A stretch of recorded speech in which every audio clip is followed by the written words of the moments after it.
Good morning, everyone. Welcome to our live webinar of eIMMIGRATION. My name is Vanessa Vargas. On behalf of Cerenade, I want to thank you for joining us today. Today, we're going to have a training and an overview of the recently added features and enhancements.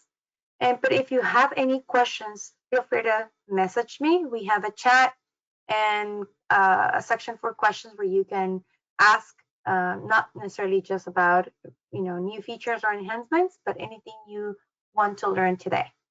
Also, this is being recorded and we keep the videos in our YouTube channel. If you haven't yet subscribed, we recommend that you do. Just go to youtube.com, search Cerenade Academy, and click subscribe. So this is where we upload all the videos when there's something new or an enhancement. And also, of course, these webinars are here too, in case you missed them, or if you have, for example, a new paralegal, you can send them to watch the basic training for new users, or you can have a refresher on the administrator portal for customization. So I highly recommend that you subscribe to the channel. All right, so today, like I said, we're going to talk about recently added features and enhancements. Some of them are the Extractor, which is powered by the AI feature. We have other AI related features like the summarizer.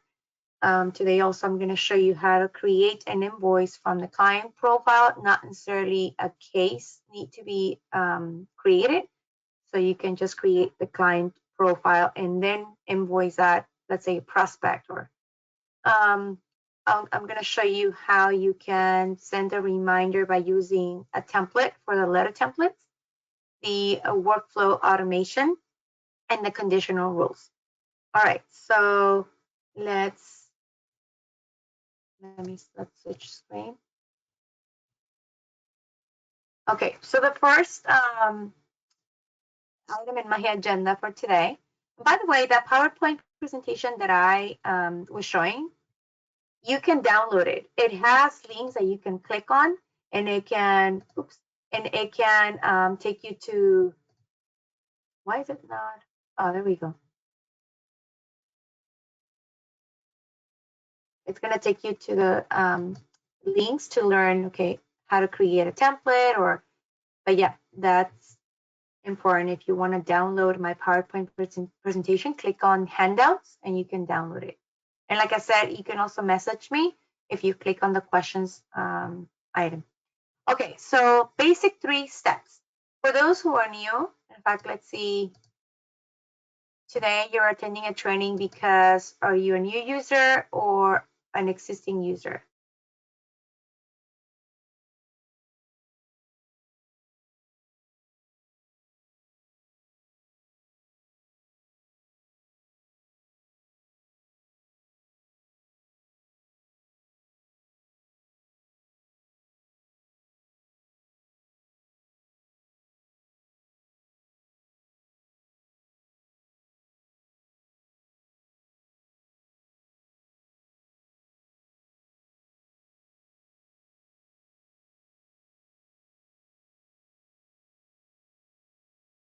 Okay, I'm waiting for the rest of the participants to vote. I'll just close it.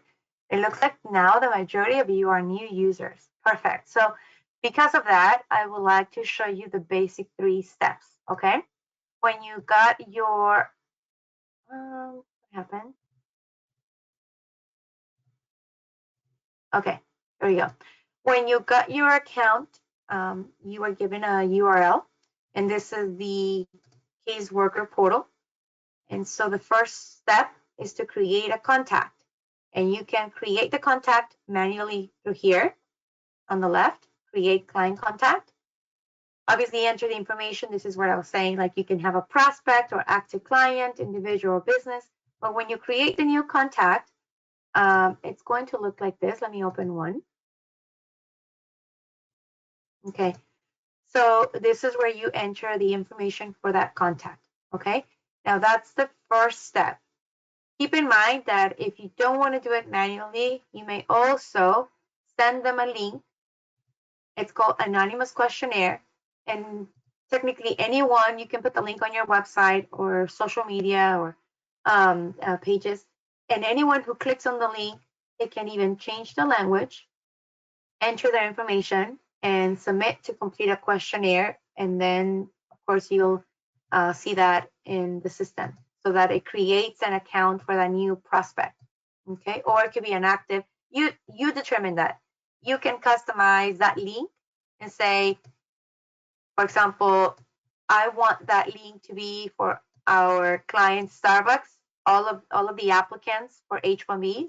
Instead of me creating those employees' accounts manually, I'm going to send a bulk email. I can just copy the link and send a bulk email.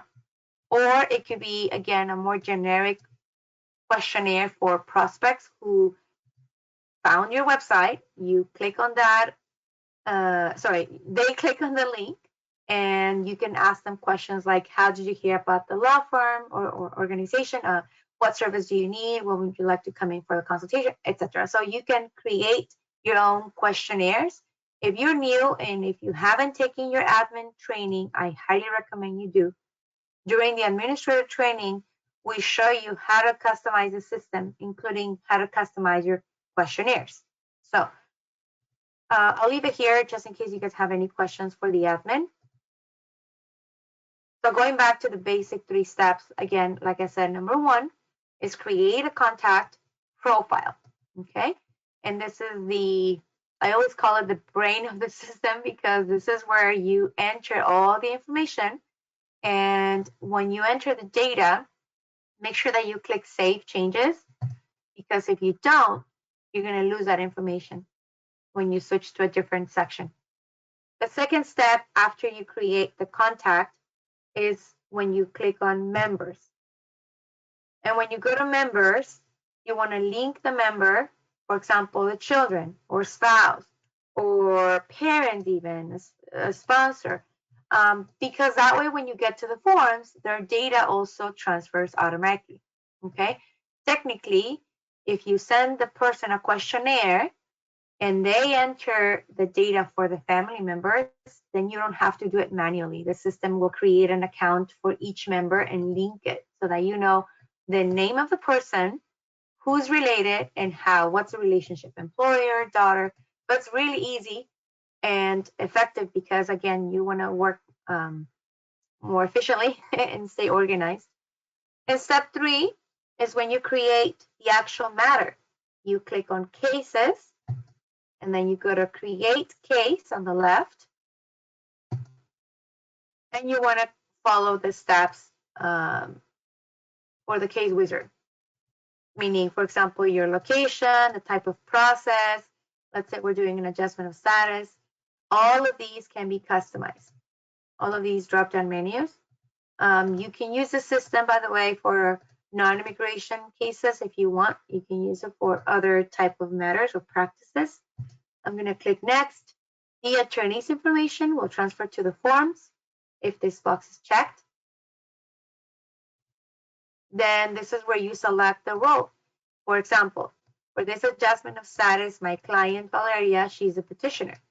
And the husband, he's the beneficiary, but I'm going to pick alien.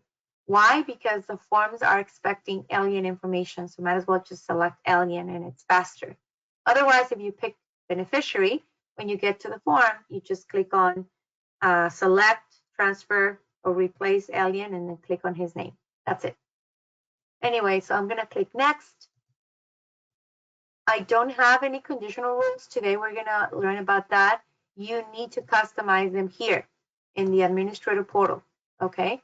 But I'm not going to go over that yet. We'll talk about it in a moment. But for this one, I think I do have one. Let me click Next. The reason why they developed this feature is because a client requested it, and it was like, hey, my staff is not entering the data, so the reports are not accurate, or so, you know, mainly it's like if the program type is not equal to what you're supposed to choose, or like the status is not active, so like it's like a reminder. Then the forms checklist, right? For this type of matter that I picked, an adjustment of status, it's telling me that this is the checklist that we have by default, although you can always add another form by just typing the number and clicking on the form, or you can also remove a form that you don't need. Okay, when you're done, you click Create. Please let me know if this was clear to you. Let me make sure that I ask the question, because the majority of you, I think 80% of you, are new users.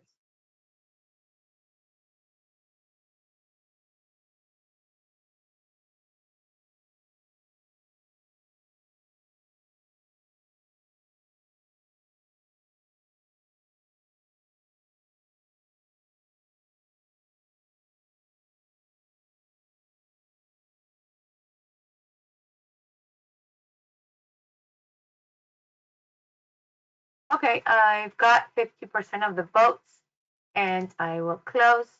So for those that voted no, please explain one more time. I will, but after we cover the content for today. So I will go over the steps again, okay? By the way, remember, this is also being recorded, and if you ever need a private training, we also offer them too, where we can go at your own pace as well, okay? All right, so what is the extractor? This is a new feature. We currently have it for everyone, but eventually will be available for just users on Plan C. And just like the summarizer, it's part of the Cerenade AI. So the extractor, when you want to upload a document to extract data from it, you just drag or click here. Let me just open my, give me one quick second.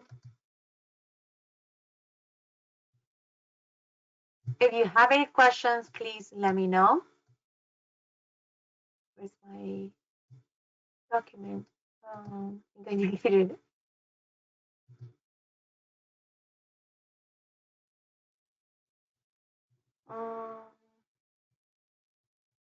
Sorry about that. It looks like I deleted my document, and I need to find. Okay, I think I found it. Okay, let me see if this is it.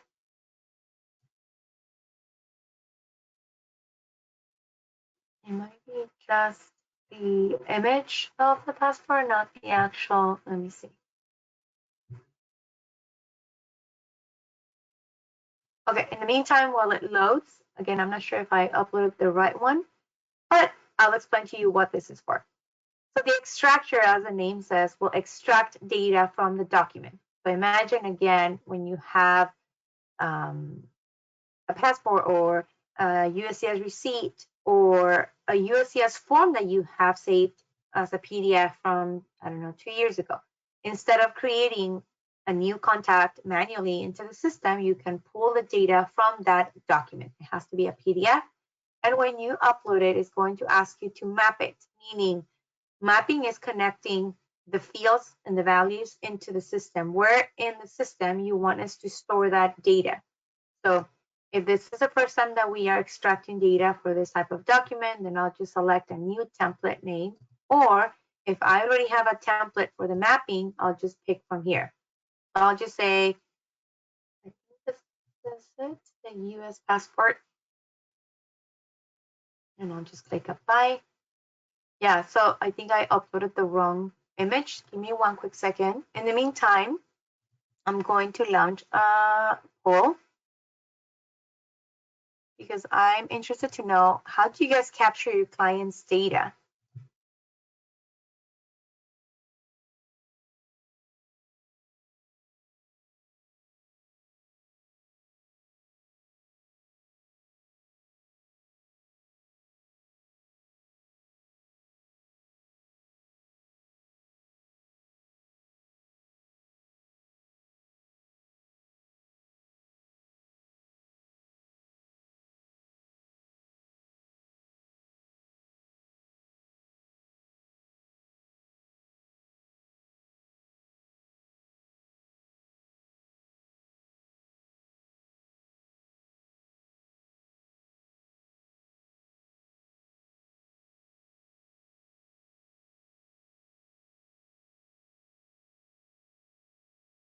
Okay, so I still have a poll in progress. If you can, please do me a favor and vote while I download a US passport sample.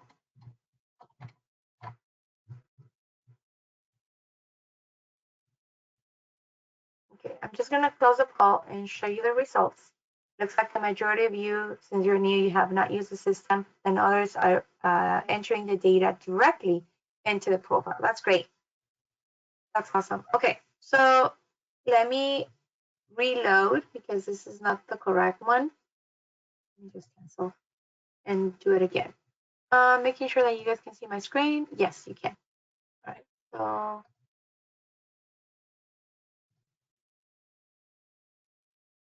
I'm going into the tools on the left. I am clicking on the extractor and I'm going to upload my file. Let me just make sure that it's a PDF. I believe the one that I download.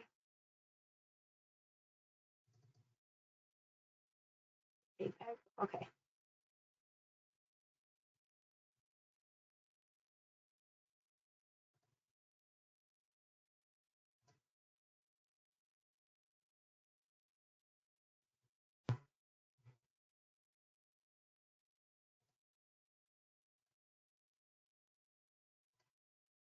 Sorry about the delay, but the image has to be a PDF.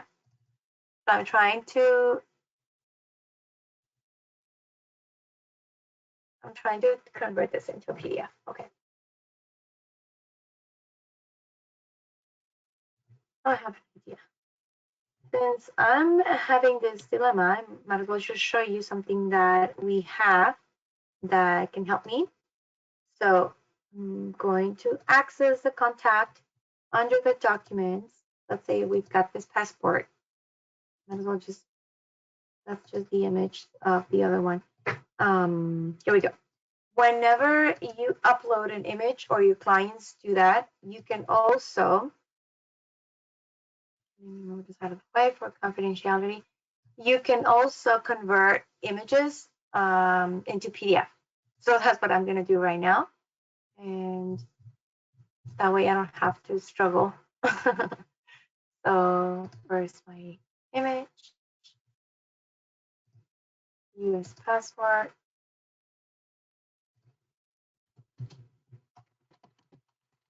This is a setting that you need to enable, by the way, under the administrator portal.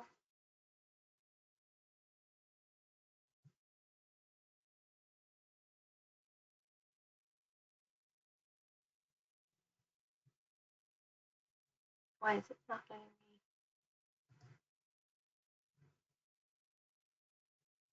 Oh, interesting. I apologize for the delay. I don't know why. Oh, it's Friday. Probably that. Okay, here we go again. Please send me your questions while we're doing this. Let me know if you have used the extractor before.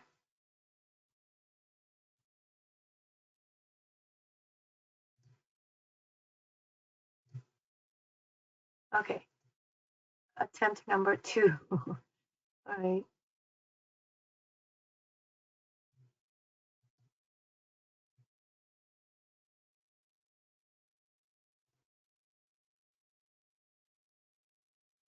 Okay.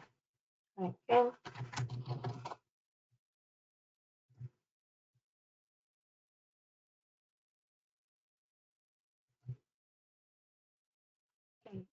Passport.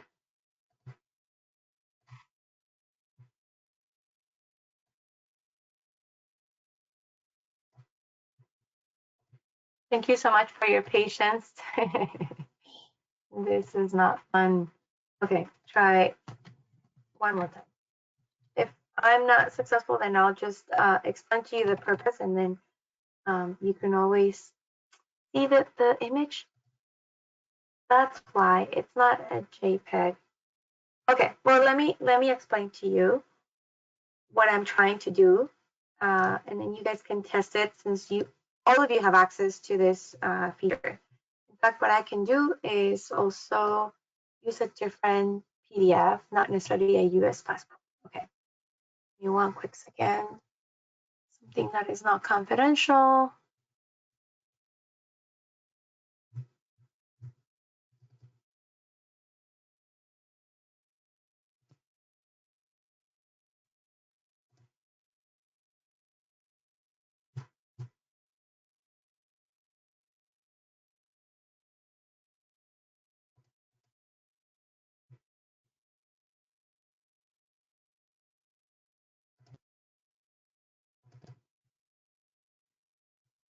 Okay, what I'm gonna be using is our conversion chart. I found this PDF. Oh, oh Lord, how about this PDF? Okay, it's a PDF. It's just instructions, but anyways, I'm trying to pull data. So it's the idea of using this AI feature is that it creates, again, a template so that you don't have to do it all the time. You just map it and redirect the data into the system. So if I am doing this for the first time, I'm going to select this one. Again, I'm just going to call it instructions. And it's pulling data from this document. Okay, if this has, if this was like a USCIS form, for example, the name, the date, all the details that you have on the PDF, this system, by using AI, will recognize, okay, this is a value that I pulled, like, for example, language, it shows English. Where do you want me to map that in the system? So I would just go to the section such as individual or business client or a case window, and where in that section am I mapping this to? So how about under the general information, I'm going to find the preferred language. So that way, the system will create an account for this prospective client or use an existing contact. Notice also that I've got 17 unmapped rows. So all these that are gray out, I have to select where am I mapping these to. Or I can also remove, say, I don't need this one, or I can just delete any unmapped rows, which I will. And the one that I'm going to keep is this one. I could also add a region manually. For example, hey, locate the word, I don't know, questionnaires and forms, and like, anyway, so you can do that. Let me just remove this one. Okay. Once you map it, just like I did, I selected where am I redirecting this data to. Then you're going to, let me make this smaller because it's not showing the full screen. Then at the bottom, you're going to click next. I do want to save the template, and I am going to, I'm going to find a client, let's say Mary Hill. Okay, and then save. I don't have, okay, maybe she has no gender. I don't know why it's not letting me. When you guys are using this feature, please, please, please provide your feedback to our developers. Okay, so what happened is I redirected that value to the profile. That way, I don't have to do it manually. And the preferred language is now here in the system. But imagine all these fields like the name, the passport expiration date, or so the application is endless. You can use it for anything you can think of. I highly suggest that you guys start testing the extractor. And again, whenever you have questions, you can always click on the top right corner where it says help, go to technical support, and send us your question right here. We do have, like I said, the user's guide and the YouTube channel where you can also watch the videos, or you can download today my PowerPoint presentation so that you can click on the links. Okay. All right. Let me know if you have any questions about the extractor. I'm going to move on to client invoices. All right. So, just a little bit bigger again. So we used to have the limitation of, if you wanted to create an invoice, you had to have a case. Now it has been enhanced, where if I go to a contact profile, which again, it could be a prospect, and I want to charge for a consultation, now I can click on billing, invoices, and add an invoice from here without, again, having a case necessarily. So I'm going to click on Add Invoice. And the enhancement was this: create invoice without a case. Keep in mind that if you delete that invoice, all the expenses are also deleted. So because we don't have a case to store them at. So when you delete an invoice that you created, again, at the contact profile level, then it's going to be gone. Okay, so I'm going to add the items that I want to include in the invoice. Okay, so let's say we did a consultation. That's an expensive consultation, $500 per hour. So we're going to click Add at the bottom. And you may modify the description and the unit, the date. So let's say the consultation didn't happen today. I am barely adding the invoice or creating the invoice right now, but let's say the consultation was a few weeks ago and we don't charge $500 per hour. It was a mistake and maybe it's, I don't know, $100 per hour. But it wasn't just an hour, it was an hour and a half. So then I can, or here, I can also modify the description, consulta. And I will, how do you spell consulta? And then I'm gonna click save. Okay, let me know if you have any questions at this point. So I see here that, of course, the extended price, the consultation date, I need to pick the invoice template. Most likely you're gonna see default as well. And leave the payment type blank unless you want to limit that and they can only pay with a credit card or they can only pay with cash, and so just leave it blank. And also this is recommended so that whenever they do make a payment online via the client portal, they get an email confirmation. So I'm just going to click Add, and it takes you to the invoice window. So again, if I want to modify this or the notes at the bottom, I can. I highly recommend that you guys add your notes by default so you don't have to retype this over and over again. And that's something you do via the administrator portal. All right, so now that we have the invoice ready, I'm going to click Save. And why is it that it didn't? It keeps telling me that the gender, but it's selected. Anyway, so, okay, so now I have that invoice created, even though she didn't have a case, right?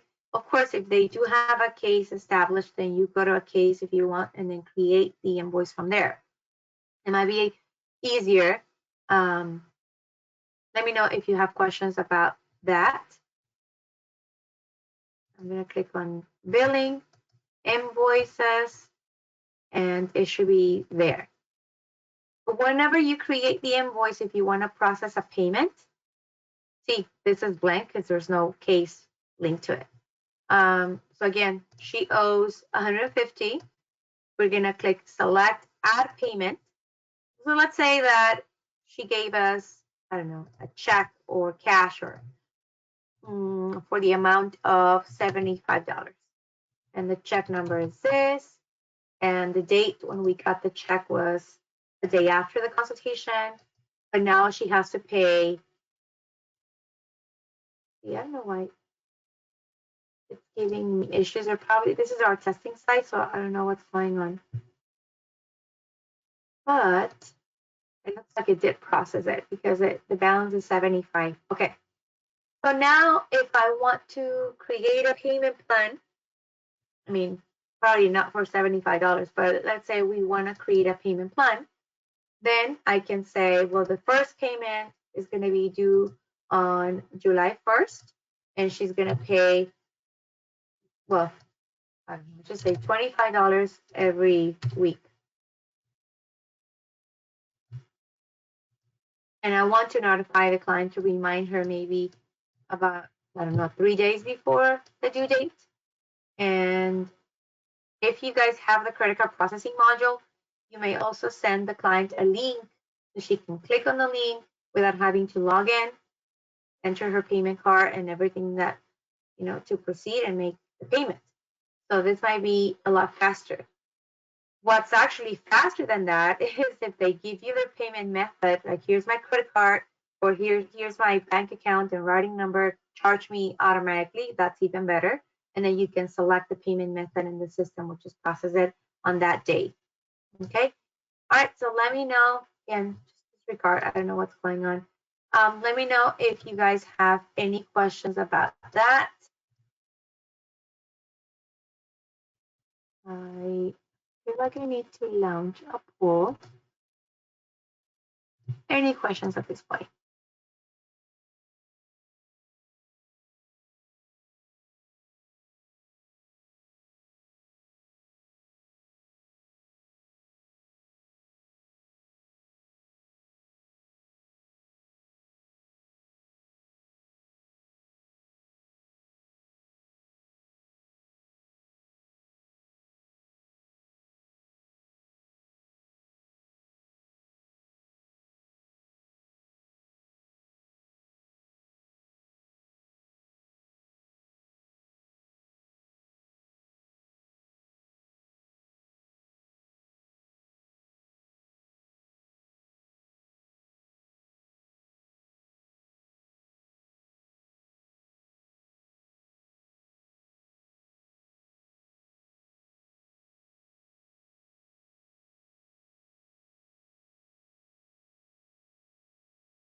I apologize, but my microphone was muted all this time. Thank you for letting me know. So, oh my God, I'm glad it's Friday. Okay, so the administrative portal, I was saying it's for customizations, and I was explaining how to get to the admin. I was saying that it's if you go to the caseworker portal on the top right corner, you should see administrative tools. If you don't see that, you can contact your supervisor, whoever gave you access, let them know, hey, I can't access the admin and I need to customize some letter templates or billing items or whatever. So I was saying to right click and open in a new tab, which I already have here. And I went here to the letter templates. So the letter templates are mostly used for cover letters or instructions or even contracts sometimes. And I searched for a reminder. I'm going to use this one, an appointment reminder with a letterhead. Someone created this with the logo. I mean, you can modify. I was saying that instead of using this today's date where you guys have to manually enter it, my recommendation is to switch to the caseworker portal. And you guys have tools that you can utilize, including the one that I want to mention. It's called Tag Helper. The tags are, think of it like instructions that you're giving the system. Like, I want the date to populate. So you find the correct tag and then you copy it. And then you go back to the other window and paste it. So now the system, this is an indication or instruction, like I want the date to populate here. Here is another tag, which is giving us the alien's first name. I normally don't recommend using alien or petitioner, or because you probably don't even have an alien linked, and it was maybe linked as the beneficiary, right? So the name won't populate. So if you want, what you can do is say individual first name. Yes, I'm typing it, sorting by the correct tag. So here's the one I'm looking for. I just need to copy, go back, and replace it. There we go. So it's going to, let me remove this. It's going to populate the first name for the client. And here, again, you can, I don't know if we have appointment date or time tags, but you can always just modify it. But anyways, it's just giving you an idea. And also here, it's not correct because it doesn't have to be necessarily the attorney who's generating this reminder. What I recommend that you guys use is like the current user. So the paralegal's name or the receptionist or whoever's sending the reminder. So I'll just copy this one and paste it here for the signature. All right, so let's go ahead and see what happens when we have this appointment reminder letter template. Okay, when we go back to the other window, the caseworker, and I have a client who has an appointment and we need to send a reminder. Okay, we're going to click on reminders on the right hand side, making sure that my microphone is still on. Oh, thank you for the person who told me. And then the reminders, you're going to click add reminder. So this is the enhancement. We didn't have the message template included here. You would have to type it every single time. So now you can say, all right, so we have an appointment, let's say for a consultation. The consultation is going to be on July 5th, but I want the system to send an email or a text message or both, a reminder, a notification. I want them to go maybe before July 4th. How about July 2nd at 8 a.m.? All right, who's responsible for the consultation? The attorney Allen, and I'm going to CC the client. I click on these three dots. Any other case workers that I need to select or not, and then I'll just pick the client so that she's part of the notification. And here we go, message template. Now you can choose that reminder. It was called appointment reminder letter. Okay, so right here, see how the date populated, the name populated, and my name populated. So that's the purpose of the tags. I don't have to, well, in this case, I will need to kind of like change this, right, based on the draft, and then just save it. So what I'm doing is I'm scheduling a reminder that the system tracks. If you go to your tickler, you can always see those reminders. Hey, how many consultations do we have in the next 30 days? Or do we have any reminders that are overdue, right? But not just for you, you can show the data for all your staff members. Again, I'm not sure if you guys are using the tickler. Since most of you are new, you're probably not, but I highly recommend it. Your tickler dashboard will show you all those reminders for cases and clients. And you can see, hey, in the next 30 days, we've got, and here we go. Today we have an assessment of expiration dates, and here's the consultation that we just created. All right, so I see that the responsible party, the date, the message that we sent, but I think it's pretty cool. If something happens like, hey, we need to schedule, postpone it, or you may always, from here, modify the date and say, you know what, I'm going to modify all these, or I'm just going to change the date for that one particular. Okay, let me know if you have any questions about the letter templates for the reminders. But again, like I said, you can click on the link. If you download my PowerPoint presentation, you can click on the link. Let me see if you guys have any other questions. Nope. You guys are too quiet today. What's going on? Don't be shy. This is your training. All right, so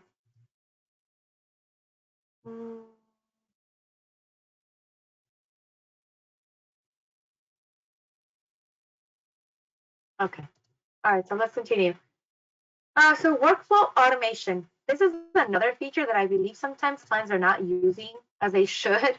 But I get it. It's probably a lot of information and time goes by so fast and quick nowadays. So, but if you can at least explore the possibility of using this feature, because number one, you have it, you're paying for it. Number two, it's great to be organized and to plan ahead. So process steps will give you a clear idea of what's going on. If you think about it, your staff knows exactly what they need to do because you're giving them a clear timeline or workflow of step by step. And it allows you to see when this task is going to be performed or accomplished and who's going to do it, how many days. And that person can also get an email reminder, like the paralegal or the attorney.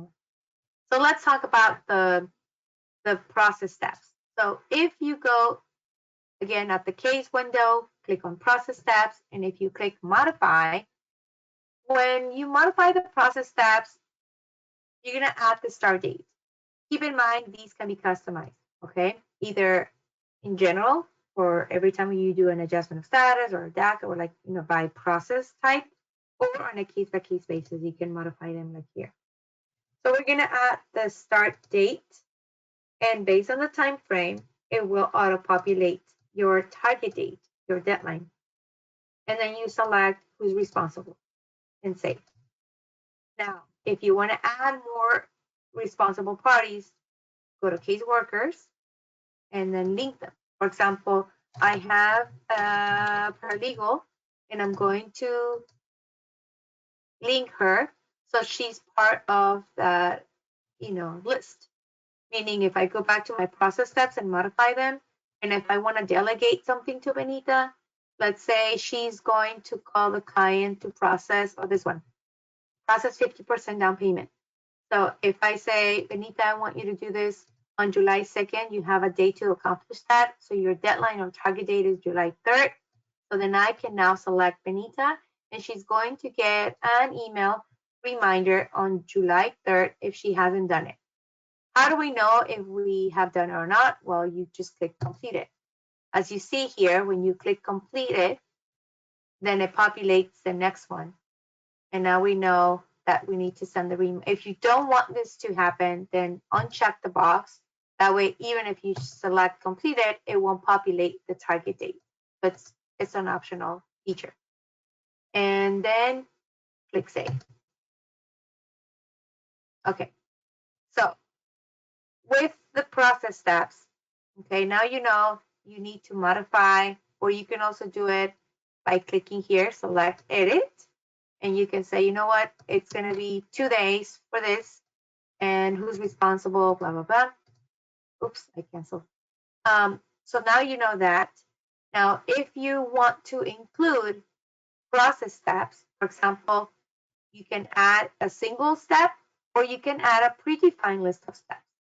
For example, if I finish this first stage of the case and say, you know what, we are now moving to the next stage, or after this interview, we need to add a bunch of steps related to the interview itself. So I can create those, let's say green card.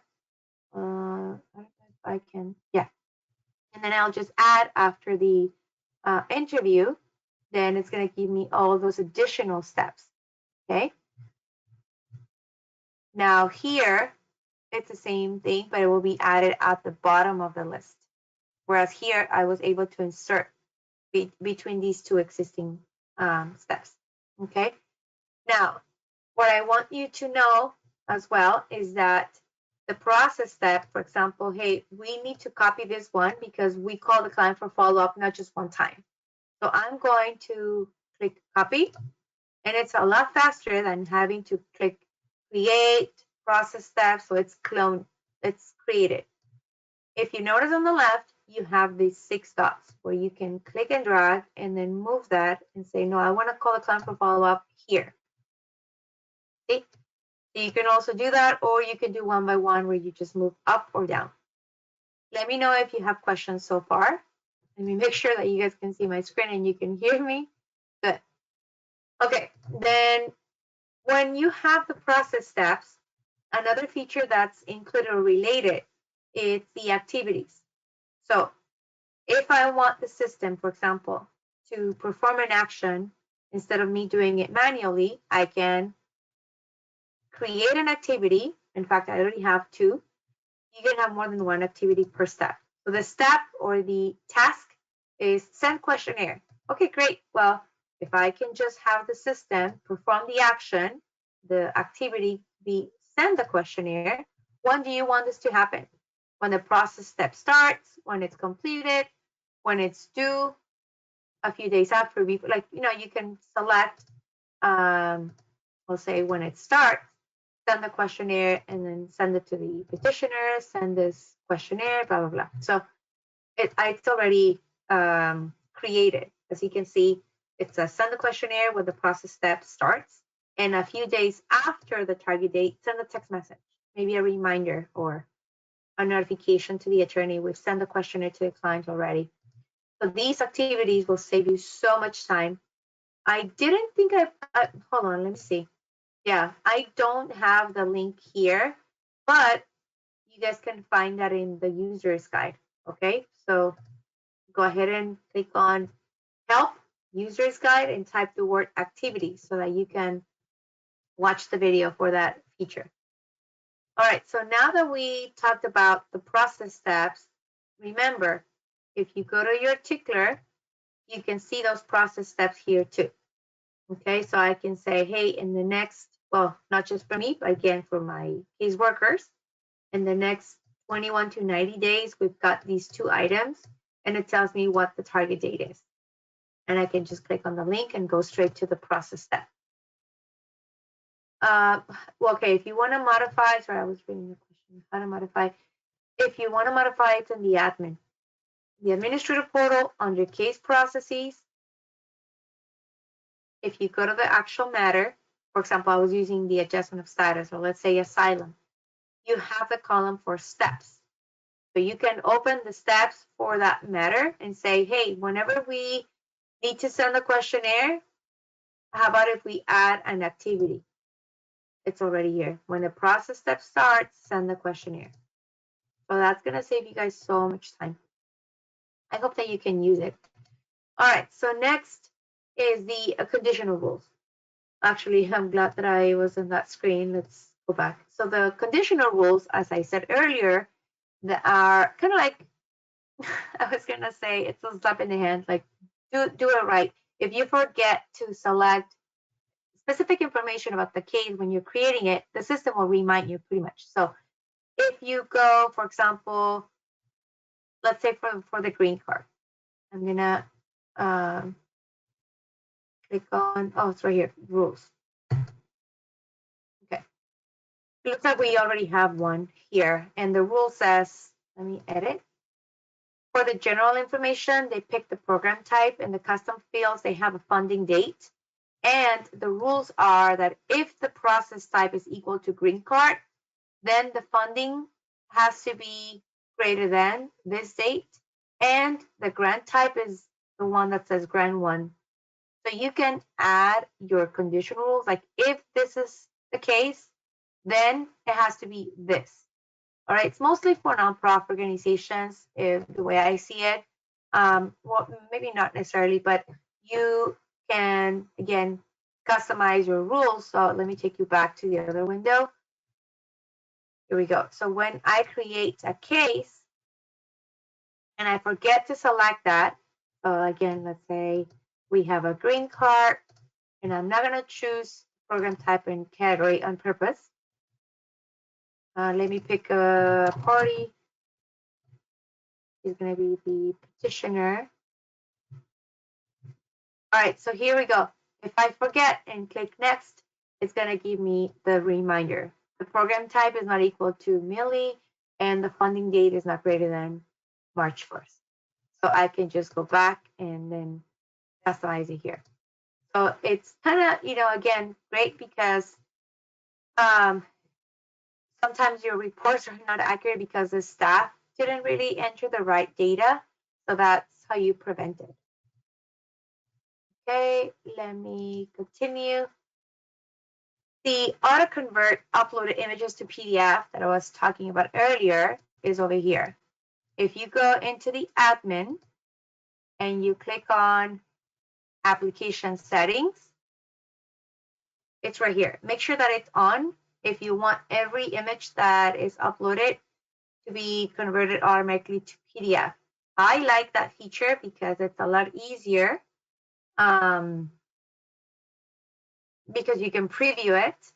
So if the client uploaded a blurry picture, since the system turns that into PDF, then you can just preview and delete and then request it again with a better quality. So I highly recommend, again, turn that setting on. But again, it's up to you. Now, this required password change on first login is also a setting that our staff added as an enhancement. You need to go into the administrator portal over application settings and then scroll down.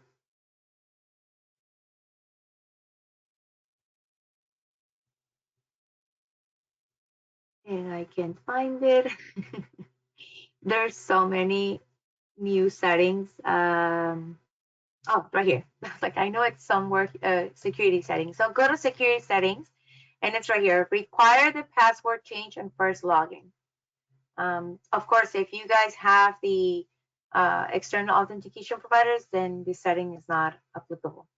So yeah, that means that, let me demo it so you guys can see what we're talking about. Let's say that I have a client. Let me go to my client access and I'm gonna delete as if this was a brand new client.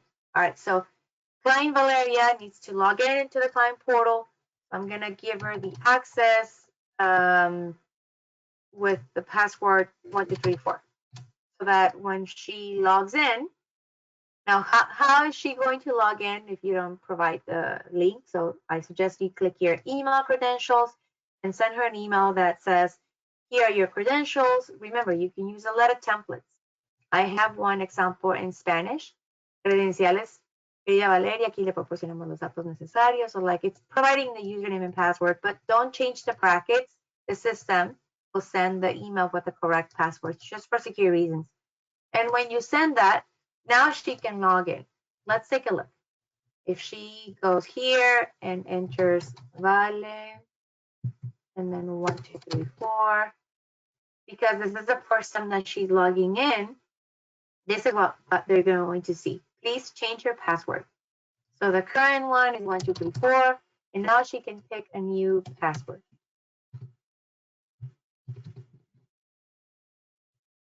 The only thing though is that they have to re-enter it to log in. Now she can log in into the client portal.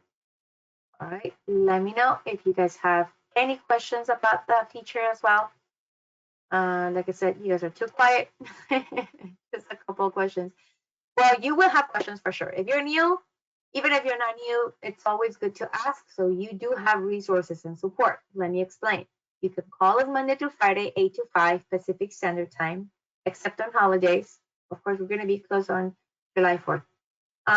You can send us an email. That's 24/7. You could also send a message from your home screen where it says technical support. Message us and send your feedback to developers, anything you like or dislike. As I said earlier, you have a user's guide. You can click on the link and access the user's guide. And we do these trainings for free every Friday at 10 a.m. except on holidays. We also have a podcast called Cerenade Snacks. And we have a Facebook forum page where you can interact with other users. We have a YouTube channel, As I said, it's called Cerenade Academy. I have the link right here, so you can click and register, or not register, but subscribe. And these are just some of the areas of the system that you're probably not aware of. It's a did you know section, such as, we offer translations for intake forms. We have a document assembly. We have e-filing, where you can also import data from the CBP website. Anyway, so I highly recommend that you download my PowerPoint presentation so you can click on these links and learn more. The upcoming training for this month will be on June 28th. We're going to talk about billing, credit card processing, and how to store payment information, or also QuickBooks. We want you to connect with us so that we can assist you. Please make sure you subscribe to the channel on YouTube, that you join our podcast, Serenade Snacks, and again, that you contact us, follow us on social media. So we appreciate your time. We hope that you learned something new today.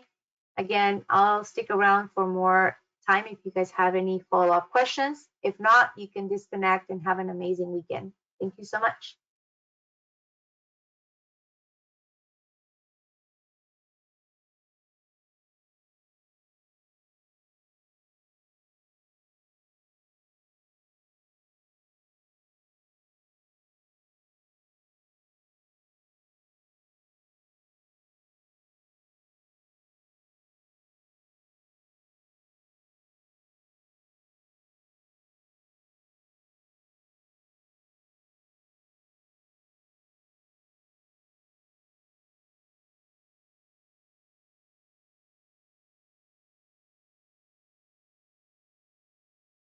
All right, so I don't see questions coming through. I'm going to end the session. And again, thank you for joining us today and have a great day. Bye-bye.